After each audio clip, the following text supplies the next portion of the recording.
Земля дрожала под ногами от залпов пушек и огня.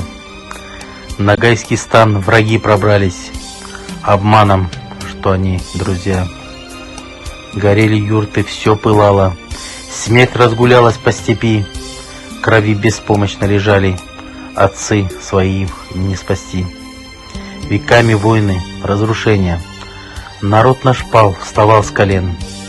И воевали лишь мужчины, не признавали они плен. Себя батыры не жалели, но что же им саблей воевать? В руках врага все огнестрелы, приказ им дан уничтожать.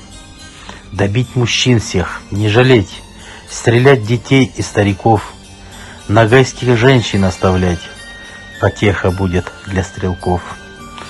Рукой кровавой со слезами отцы решали жизнь детей, родных своих не отдавая под рабство жен и матерей.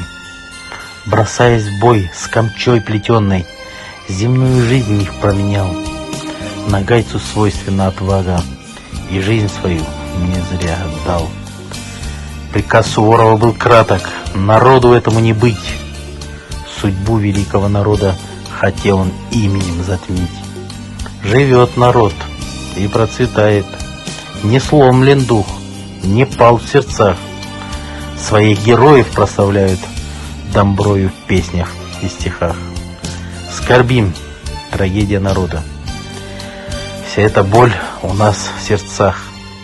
Предать забвению не позволим. Пускай хранит нас всех Аллах.